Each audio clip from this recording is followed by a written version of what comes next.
I am going to do 6 sum of exercise 13.3 probability. So let's do it. There are 3 coins. उन्होंने बोला हमारे पास 3 coins है, हम यहाँ पे ड्रॉ कर लेते हैं. ठीक है. One is two headed coin. Two headed coin मतलब दोनों साइड कॉइन के हेड ही है.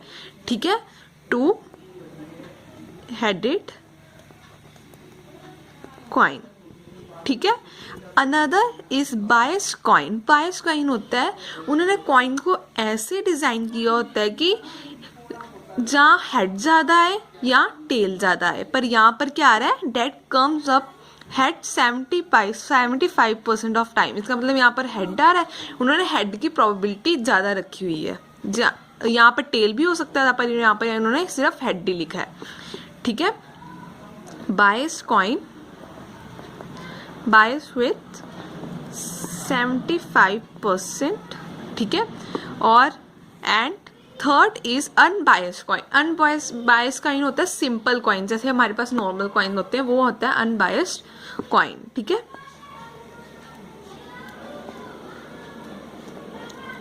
अब हम यहाँ पर E1 E2 इवेंट लिख लेते हैं. E1 इवेंट क्या हमारे पास, टू हेडेड कॉइन,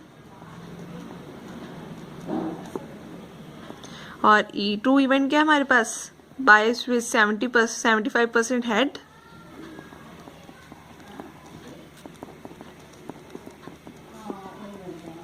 ठीक है. और E3 इवेंट क्या हमारे पास, अनबायस कॉइन. ठीक है. आगे लिखा, one of the 3 coins is chosen at random. तो 3 कॉइन्स आने की हमारे पास प्रोबेबिलिटी क्या होगी, प्रोबेबिलिटी ऑफ E1 क्या होगी, 1/3 होगी ना. प्रोबेबिलिटी ऑफ E2 भी क्या होगी, 1/3. और प्रोबेबिलिटी ऑफ E3 भी क्या होगी, 1/3. ठीक है. उन्होंने क्या बोला है, one of the 3 coins is chosen at random and it is shows head. उन्होंने बोला उन्होंने 3 कॉइन्स में से हमने एक कॉइन रैंडमली चूज कर लिया और उस टॉस कॉइन पे हमारा क्या आया, हेड आया. इसका मतलब ये इवेंट हमारा हो चुका हुआ है. जो इवेंट हमारा हो चुका होता है हम उसे क्या ले लेते हैं, ए इवेंट. ये आपको हमेशा याद रखना पड़ेगा. ठीक है. It shows head. आगे क्या बोला है, what is the probability that it was two headed coin. तो उन्होंने बोला हमने एक रैंडमली कॉइन चूज किया, उस पर हेड आ गया. उन्होंने बोला हाँ प्रोबेबिलिटी निकालो कि वो 2 हेडेड कॉइन हो. ठीक है. तो उनने क्या पूछा है कि उन्होंने एक कॉइन चूज किया, वो हेड आ गया, इट शोज हेड. जो हमारा ऑलरेडी इवेंट हो चुका होता है हम उसे बाय में लिखते हैं, हमेशा ये याद रखना. और उन्होंने क्या बोला कि वो 2 हेडेड कॉइन, और 2 हेडेड कॉइन का हमारा कौन सा इवेंट है, E1. ठीक है. अब उन्होंने हमें बोला क्या है, हमें चाहिए क्या है कि वो 2 हेडेड कॉइन हो और वो हेड हो. और नीचे हमने सारे हेड के इवेंट्स लिख लेने हैं, प्रोबेबिलिटी सारी हेड की लिख लेनी है. जहां हमारे पास बायस कॉइन विद 75% हेड हो, नहीं पहले हम ये वाला लिख लेते हैं फिर मैं बताती हूँ. जहां हमारे पास बायस कॉइन विद 75% हेड हो और उसमें से हेड आने की प्रोबेबिलिटी. जहां हमारे पास अनबायस्ड कॉइन हो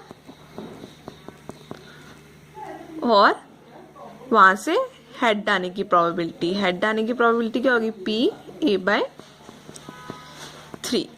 तो हम पहले 2 हेडेड कॉइन में से हेड आने की प्रोबेबिलिटी निकाल लेते हैं. 2 हेडेड कॉइन में तो हेड आने की प्रोबेबिलिटी तो 1 ही होगी ना. ये क्या हो गया, PA/E1. और बायस कॉइन विद 75% में हेड आने की प्रोबेबिलिटी क्या होगी, 75/100. ठीक है ना. करेंगे तो क्या आएगा, 3/4. ये होगी PA/E2. अब अनबायस कॉइन से हेड आने की प्रोबेबिलिटी क्या होगी, अनबायस कॉइन मतलब जो हम सिंपल जो हमारे पास कॉइन्स होते हैं, जहाँ उसमें हेड आएगा जहाँ टेल आएगा, तो हेड आने की प्रोबेबिलिटी क्या होगी, 1/2. तो अब हमारे पास ये क्या आ गया, PA/E3। अब हमारे पास सारी वैल्यूज आ गई, अब हम इसमें पुट कर देते हैं। E1 क्या, E1/3 और A/E1 क्या, E1 A और PE2 क्या आई हमारे पास 1/3 और PA/E2 क्या आई हमारे पास 3/4 और PE3 क्या आई हमारे पास 1/3 और PA/E3 क्या आई 1/2। ठीक है, अब हम इसे सॉल्व कर लेते हैं। 1/3 ये 3 इसके साथ कट गया है, 1/4 प्लस 1/6 1/3 और इसका एलसीएम क्या आ गया 12। ठीक है, ये क्या आ गया 4 + 3 + 2 एलसीएम लिया ना इसलिए 1/3 और ये क्या आ गया 12 को ऊपर ले आते हैं, ये क्या कितना बन गया 9, 4/9 इज द आंसर। अगर आपको क्लियर हो गया हो प्लीज मुझे कमेंट बॉक्स पे बताना।